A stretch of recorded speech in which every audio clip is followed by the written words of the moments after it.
Welcome to this edition of the Coach's Corner.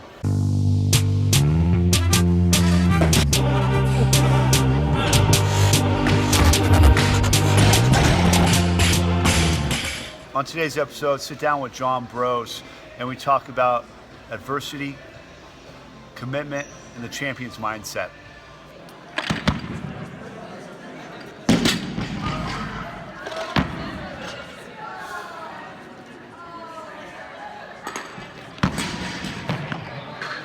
All right, guys, I'm joined here with John Broz of Average Bros Gym, the Chuck Norris of USA Weightlifting. That's right. So I want to talk about adversity. How you deal with when your athletes are challenged with adversity, specifically on the platform. What are some of the things you do with your athletes, or say to your athletes, to kind of get them back on track or refocus? Well, earlier you asked me if it was like if they had missed 2 attempts. Yeah. I mean, that just comes to an individual thing. I mean, I don't think there's anything you can say or do at that moment to prepare somebody for a situation like that. I think something like that has to be something that has to be taught over time or can prepared ahead of time. It's confidence. And after you miss 2 attempts, to be able to have the ability to make a third, you just have to be confident in your abilities. And I think that's not something you can instill in 30 seconds between attempts. Right. It's something that has to be. So that brings up another good thing. We'll kind of move into that. If you have an athlete that doesn't have good confidence or has very little confidence when they come into the gym, get into the competition, it shows that they don't have that confidence. What are some things that you do in training and over time to help build that confidence?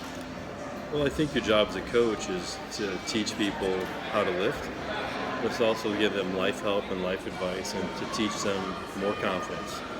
Some people inherently are insecure and some people are really self-confident.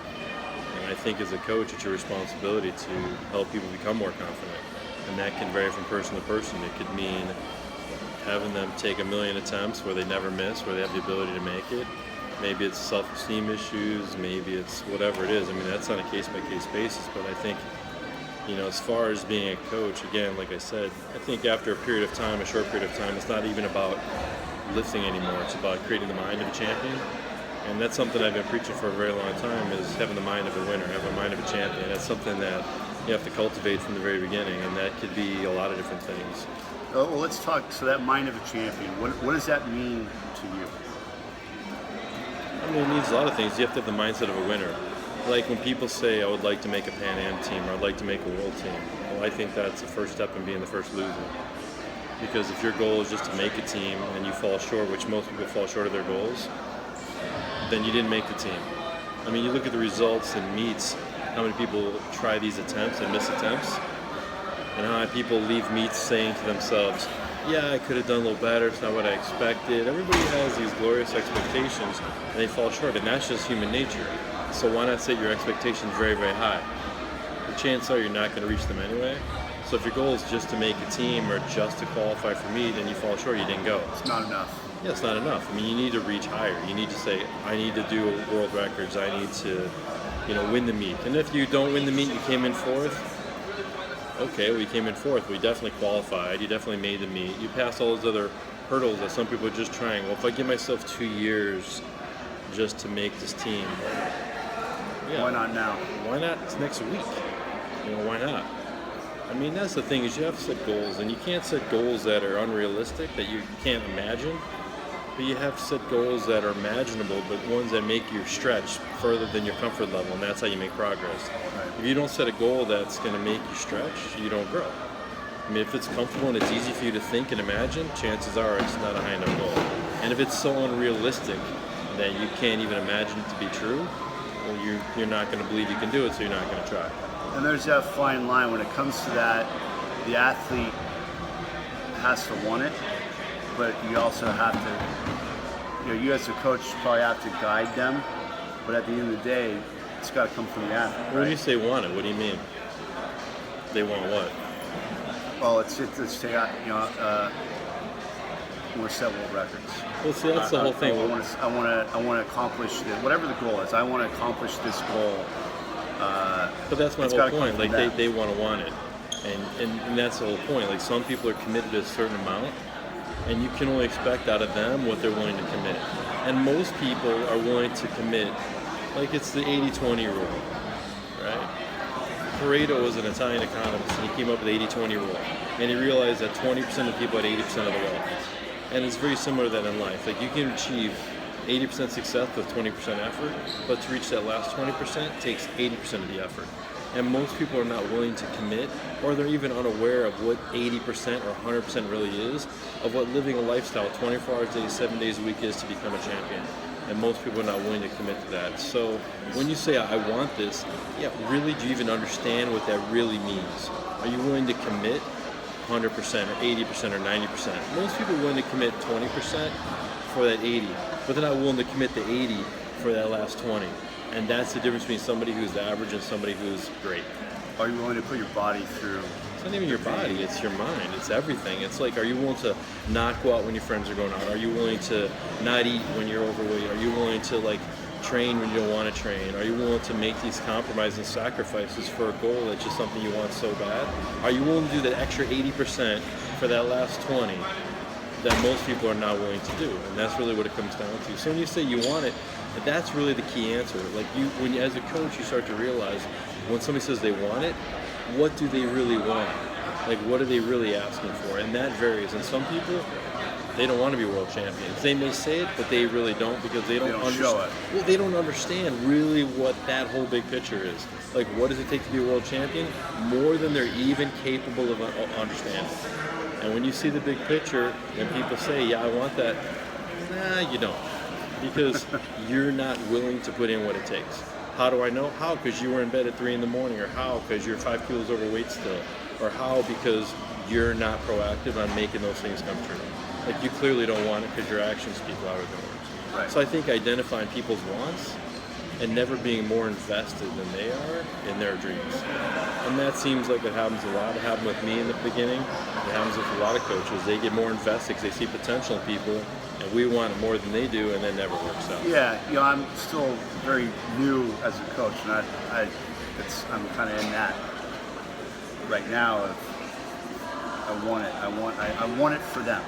They have to want it for themselves. Exactly. And when you want it more than them, I'm telling you, it doesn't work. It's like a relationship where if you're with somebody Part of and me you want dies to be every with time. them and they don't want to be with you, it doesn't work. Right. And it's the same thing with a coaching relationship. If you want them to be world champion and they want to be a hobbyist that wants to win local meets, well, you're barking up the wrong tree. Right.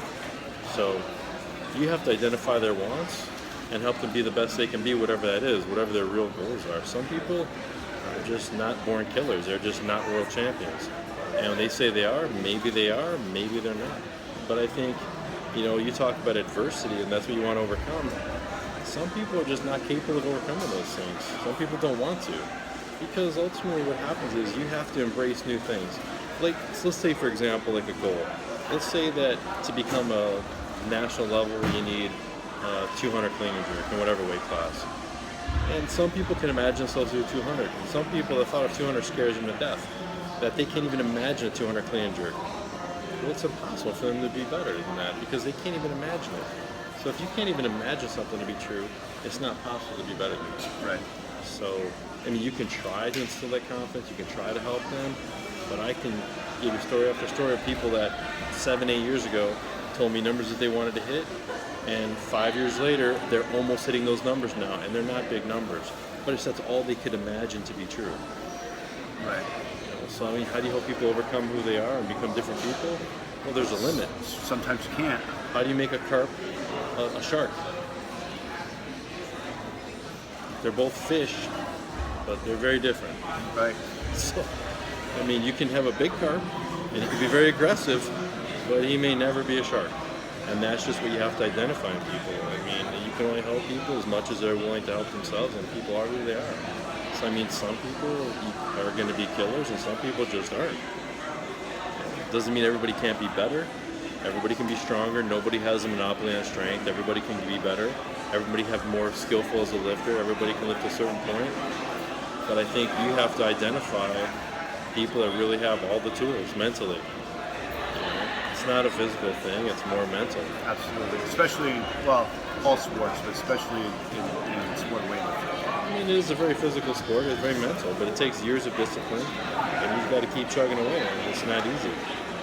You know, so I mean, if somebody's a quitter and they're just afraid or whatever, there's limits.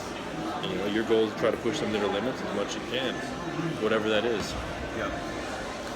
Well, yes, I mean, you can help encourage confidence in people and help them overcome certain things, but there's some things you just can't do. You're not them. Right. You know, and there's also times where I've seen coaches that coach people that the numbers these people need to take are out of their grasp of reality. And then the problem is if they don't believe it to be true and can't imagine it to be true, it's impossible for them to instill the confidence in the athlete for them to think it's possible. And that's another thing I see a lot. You know, there was a guy I knew 20 years ago who was a talented lifter, but he was very afraid of big weights. And everybody he's coached, he's afraid for them. And if he's not confident for them, they can't be confident for themselves. So, Right. you know, That's a good point. That's a good point. All right, man. Well, appreciate you sitting down with me. It's great stuff. I love it, man.